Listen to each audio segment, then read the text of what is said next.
Do you notice that when you're walking, your ankles don't have the mobility you feel like they should have?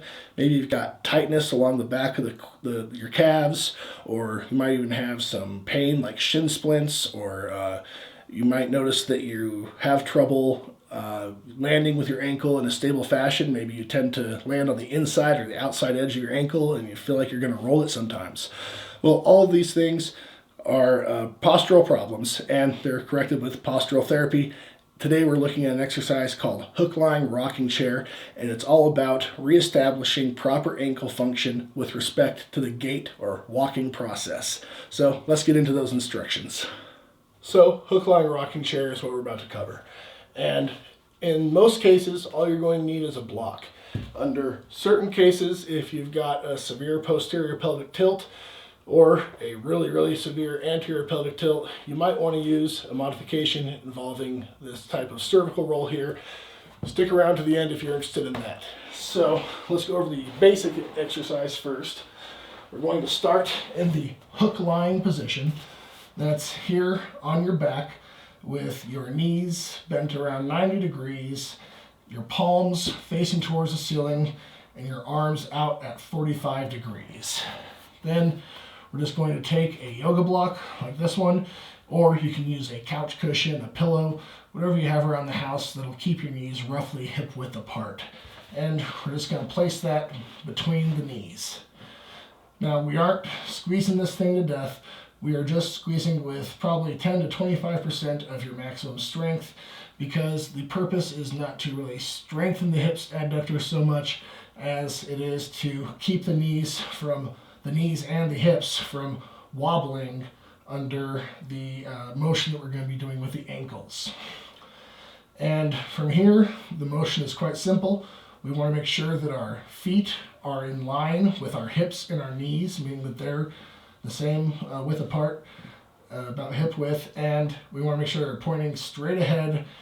And in this case, a lot of people think straight ahead isn't usually straight ahead. I want your big toes angled in about 5 to 10 degrees, making sure that that line between your next two little toes is pointing straight ahead.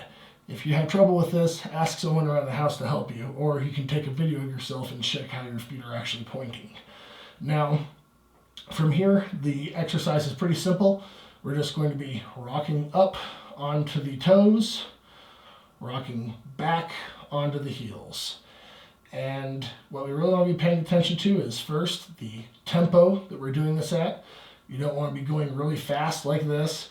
It should be about a second to a second and a half up, a second to a second and a half down, a slow, controlled, even motion. And that even motion is also key.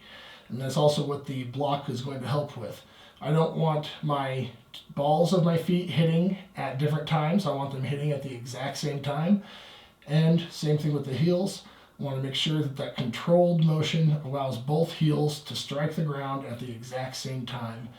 And we just keep this slow, steady motion with light pressure on that block or cushion or pillow, whatever you've got there.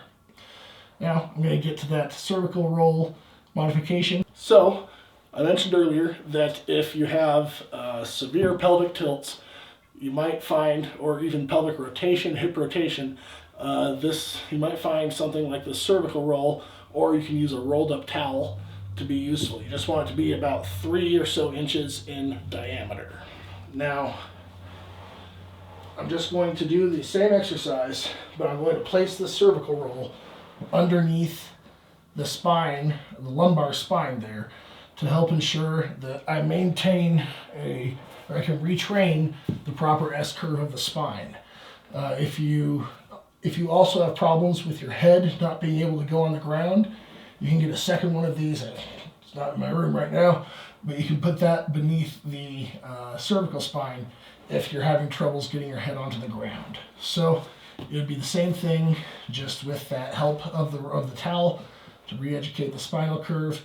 We put light pressure on that block, get the feet hip width apart, pointing straight ahead, and these slow, controlled motions between plantar flexion and dorsiflexion with the ankles, making sure that the balls of the feet and the heels strike at the same times respectively. And that's everything you need to know about Hooklying rocking chair.